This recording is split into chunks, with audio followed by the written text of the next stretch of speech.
Okay, sorry for that break, we're back again. Okay, I'll recommence where I was with the ACSF, which is the Australian Core Skills Framework. It's a tool used to describe and assess the core skills required for individuals to participate and in the workforce. Okay, we're up to there. The great thing I found about that, it provides a common reference point for assessing and comparing the performance of individuals across different contexts and purposes in education and training and in employment. The next one we have is the ASQA, the federal government. It's the Australian Skills Quality Authority. They are the national regulator for the VET sector. They ensure quality education and training within a national qualification framework. Try and get everything standardised across the nation all as one. The ASQA are responsible for registering, monitoring and regulating 90% of Australia's VET providers. Typical bloody Western Australia, they like to go it alone on everything. Part of their regulation framework includes RTO standards. These standards are a regulated requirement which outline criteria for all RTO registered training organisations which they must meet. These may include governance and administration, requires RTOs to have effective government and management structures, as well as clear policies and procedures for managing their operations, same as any sort of business word. Another good one that works for the students is quality assured.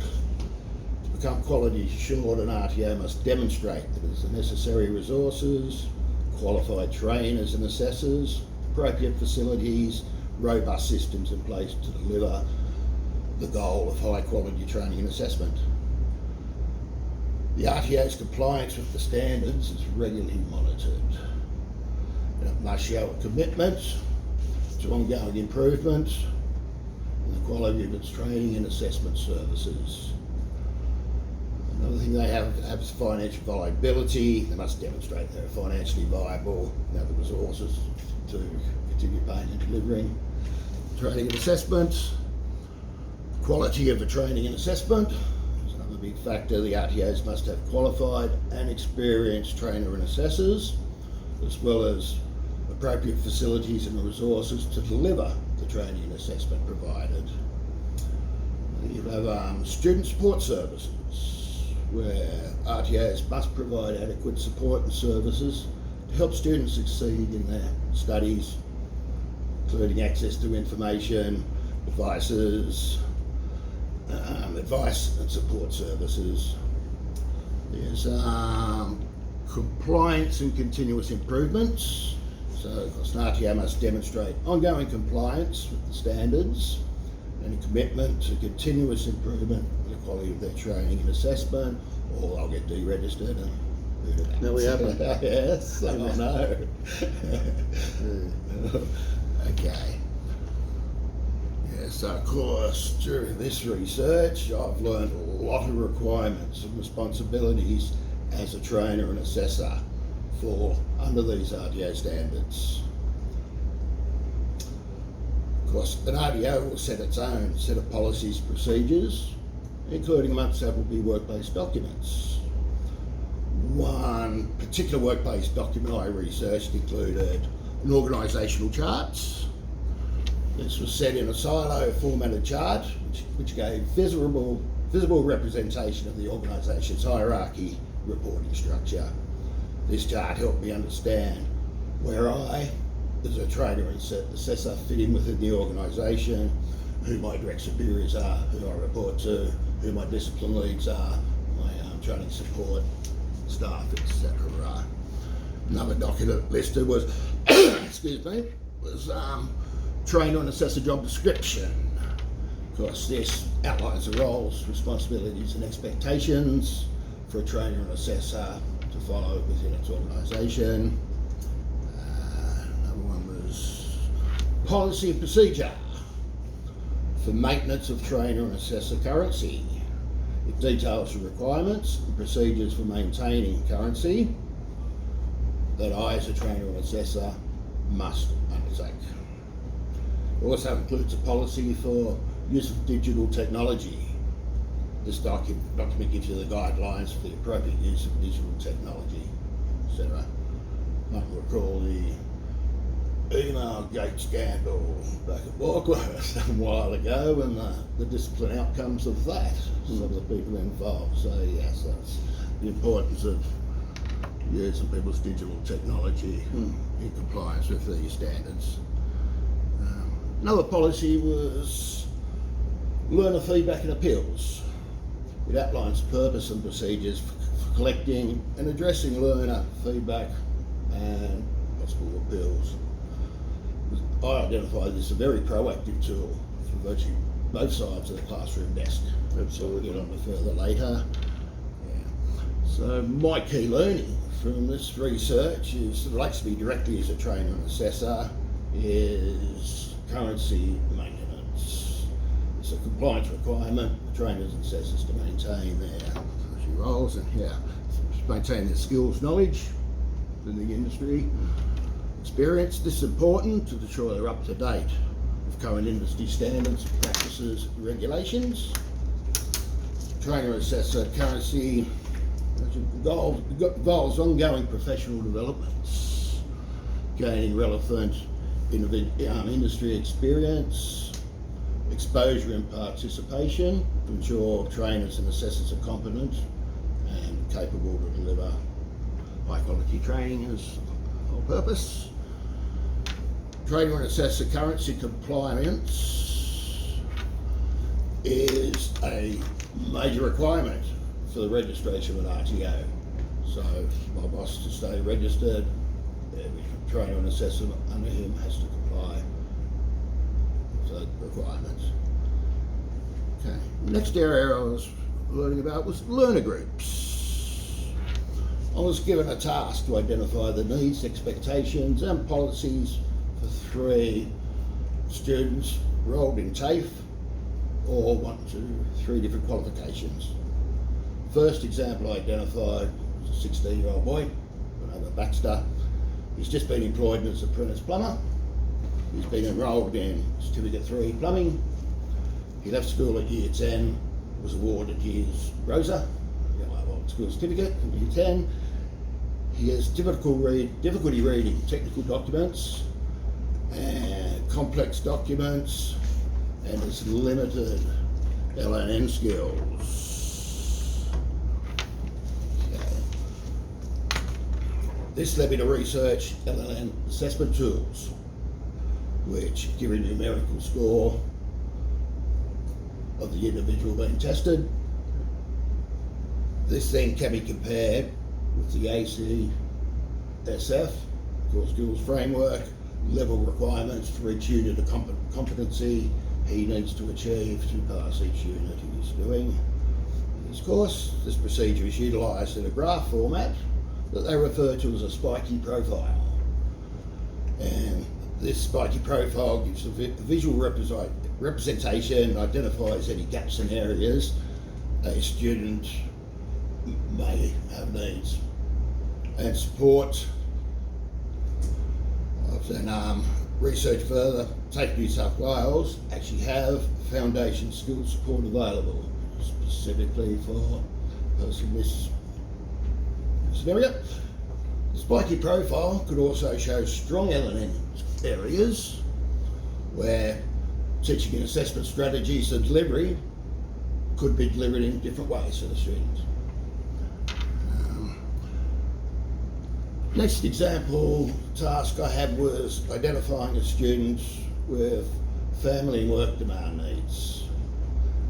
She's currently working as a receptionist in the day. She's got young children. She's got to care for when she gets home. She's looking for flexible online learning options.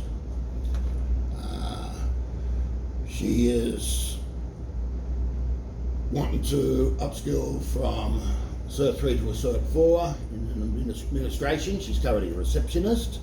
She has got some MS Excel application skills, but may need to upskill in other MS applications. She's then hoping to be recognised for recognition of prior learning and possibly give some credits for the course she's about to undertake. Okay. So this is talking about flexible online learning options, RPL and credit transfers, career pathways, and the workings of safe counselling and careers development services. It'd be perfect to help her. Third example I researched, the 30-year-old student is enrolled in a diploma of accountancy. Your textbooks. He has strong LLM skills and well-developed DLS, digital literacy skills. He has visual impairment needs. The task research taught me about assistive technology assessments, digital technology, and the tools to deliver course materials and the TAFE support service available to him. I also researched the policies that apply, which could include the disability standards, reasonable adjustments for his disability, access and inclusion, his impairment, privacy policies, and learner feedback and appeals that may be applicable for him. Key learnings I found out of this, that the needs and expectations of these students are different and unique. The tools used to identify these needs, whether LLM, RPL assessments, or accessibility assessments, play a major role in the planning and delivering their learning experiences. Applying to RTO policies, procedures, legal requirements, and AQF criteria will ensure that their needs are met. I'm now going to touch on my own professional developments from the key findings I've learned out of this. Okay, first thing I've identified is my digital skills enhancements. Okay, I intend to enhance my DLS technology skills above the required levels expected of me as a trainer and assessor. To do this, I can utilise online LLM and DLS self-assessment tools to determine where my skill gaps lie. I'm talking about the AQF. I can develop a plan to achieve my goals. I can experiment with different digital tools. I can enroll in online courses that suit my needs.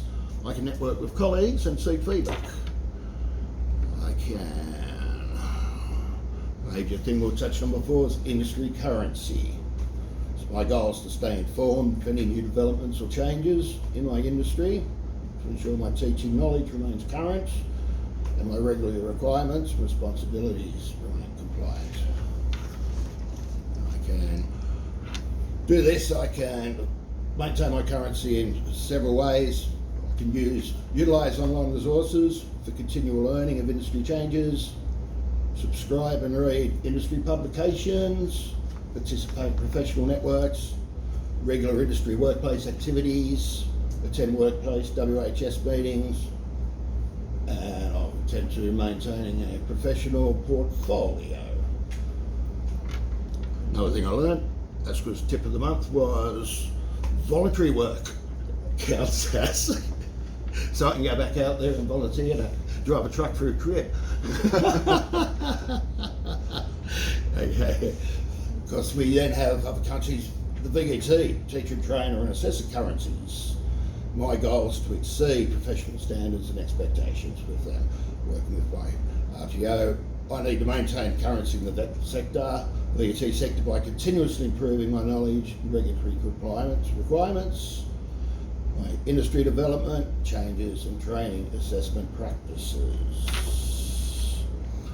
Do this, I can engage in professional development activities within my RTO. I can attend and participate in workshops, networks, webinars related to VET practices, read industry publications for updates. I want to create a personal objective plan portfolio to guide out steps and things I need to do. Learner engagement, one we've just touched on. With, my goal with students is develop the necessary skills and knowledge with AQF levels and application strategies to align with the individual learner needs. We've identified with three before. I can identify different delivery methods such as utilising visual aids, practical demonstrations, real-world examples, such as lectures, instructor presenting information to students in a spoken format, discussions, which is encouraging students to engage in conversation and debate about the subject matter, demonstrations, which involve showing the student how to perform a task or understand a concept through visual or practical examples, inquiry-based learning, encourages students to ask questions, explore and discover more about their knowledge of their own, problem-based learning. That of course presents students with real-world problems to solve, encouraging critical thinking and collaboration. This is thinking sort of outside established parameters when you are getting up to level 4, diploma levels as yourself and so on, thinking outside the square and okay. Cooperative learning, that involves students working in groups to achieve common learning goals. Ideas off each other, working in a group could stimulate someone's learning skills. Flipped classrooms, which involves students learning new content independently outside of the class and using class time for to-do activities, discussions, and application of these materials. Yeah, that's what I've got up to there. Sort of professional development plan, sort of the things I've discussed on there. Very comprehensive, Jack. Yeah. I'm going to help you. What's opinions on what I've so far researched? And Yeah, look, like I said, very comprehensive. I think with regards to professional development, a lot of the time we're doing it, but we don't document it down. And it's not like there's things you're doing all the time, but often we don't document it. So that's one thing I've learned out of this. Yes. And professional development can look in lots of different ways. So conversations with employers, subscribing to different things can add to that. So that's just something to remind me. We do this via what we call a kick form, and it's again the idea of a kick form is you had an activity, you reflect on it, and then what did you learn out of it, and that come across a little bit. Reflection's a big thing that I'll be touching on. Yes. The LLN screen is good. I know the one that we use for our students is not always comprehensive in that you can have learners who don't score particularly well, which generally are a red flag, but with the right attitude and right application, those people can succeed. And similarly, you have people who are high achievers in an academic sense, but they're not applying themselves, and they can often fail because they're just not So that's one invested thing in I it. was trying how to work on the strategies. But in terms of strategies, I think it has to be done. I'm just saying sometimes it can be a little bit misleading, and often the people who want to be there and apply themselves, can do particularly well. But nevertheless, it's an important step. And I just wrote down here in terms of currency and stuff. In terms of teaching and stuff, there's a lot of sites that you can subscribe to, send newsletters out, and often I'll sit back there on a slow word day, not that I get too many, but open up and just discuss that, what come out of it, and always liaising with other teachers on different styles, because I think that's always a thing.